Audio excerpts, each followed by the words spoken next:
রিমান্ডে ৬৭ দিনের নির্যাতন, জামিন হওয়ার পরও জেলে আটকে রাখা, জেল গেট থেকে নিয়ে ক্রসফায়ার দেওয়ার চেষ্টাসহ ১৫ বছর দুর্বিষহ জীবন কাটাতে হয়েছে বলে জানিয়েছেন বাংলাদেশ জামায়াতে ইসলামীর তরুণ নেতা শফিকুল ইসলাম মাসুদ। চ্যানেল আইকে তিনি বলেছেন, র্যাব তার গর্ভবতী স্ত্রীকে আটক করে নির্যাতন করায় জন্মের পরপরই তার সন্তানের মৃত্যু হয়। রাজনীতিবিদদের জেল জীবন নিয়ে শনিবারের ধারাবাহিক রিপোর্টে জামাত নেতা শফিকুল ইসলাম মাসুদের কথা জানাচ্ছেন মাসুদ শাকিল। বিগত ১৬ বছরে আমাদেরকে যত কোণঠাসা করা ইসলামী রাজনীতির সাথে শফিকুল ইসলাম মাসুদের যুক্ত হওয়া স্কুল জীবনেই, পরে রাজশাহী বিশ্ববিদ্যালয় এবং কেন্দ্রীয় সভাপতি হন তিনি। বিশ্ববিদ্যালয় জীবনেই আওয়ামী সরকারের হাতে প্রথম জেল ও রিমান্ড বলে জানান মাসুদ। বলেন, সবকিছু ছাপিয়ে গেছে ২০১৩ সালে সর্বশেষ আওয়ামী লীগ সরকারের হাতে গ্রেপ্তার ও রিমান্ডে নির্যাতনের ঘটনা। আমার ইন্টারোগেশনে আসছেন, তাদের তো পরিচয় দেওয়া উচিত। বলছে পরিচয় দেওয়া দরকার নেই, এখানে দেশি বিদেশি লোকেরা আছে। তো পায়ের তলায় অসম্ভব টর্চার করছে তারা। আমার পা আমি ফেলতে পারিনি, অন্তত ৬ মাস পা নিচে ফেলতে পারিনি। হাঁটুতে আপনার ওদের হাতুড়ি আছে, হাতুড়িটা দেখার সুযোগ হয় না, মেবি মাঝারি সাইজের হবে। ওটা দিয়ে এই হাঁটুতে আর পায়ের তলা আর হলো এইটাতে হলো বিটিংটা করেছে, এই দুই জায়গাটা।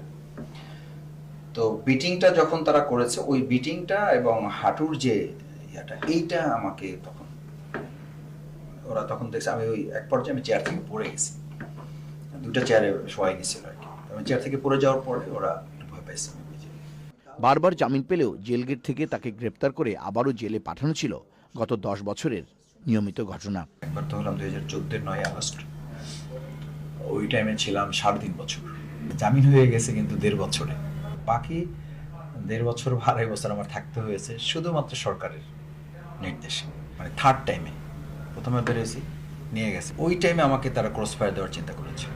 আমার এক হাতে কোরআন শরীফ, আমি ওইটা নিয়ে কোরআন শরীফ, আর আমার কোর্টের অর্ডার ছিল, নো অ্যারেস্ট নো অ্যারেস্ট, হাইকোর্টের অর্ডার। উঠে গার পিছনে হাত বাঁধলো, চোখ বেঁধে দিল মাইক্রোতে করে। তার গর্ভবতী স্ত্রীর উপর র্যাবের নির্যাতনে সদ্য ভূমিষ্ঠ সন্তানের মৃত্যুর স্মৃতি বলতে গিয়ে আবেগ আপ্লুত হয়ে পড়েন এই তরুণ নেতা। গাড়িতে যে তারা মুভমেন্টটা করেছে, বাচ্চাটা উল্টে গেছে। মেডিকেলে ভর্তির জন্য যখন নিয়ে গেল, ওরা বললো যে এখন ইমার্জেন্সি করতে হবে, ডেলিভারি করতে হবে। বাচ্চাটা হলো একদম নর্মাল বেবি তখন। তো ডাক্তাররা তখনই বলছে যে খুব কতক্ষণ লাইফ করবে আমরা ঠিক জানি না। সকালবেলায় আমাকে বললো যে সিচুয়েশনটা ভালো না, এর কিছুক্ষণ পরেই মারা গেছে।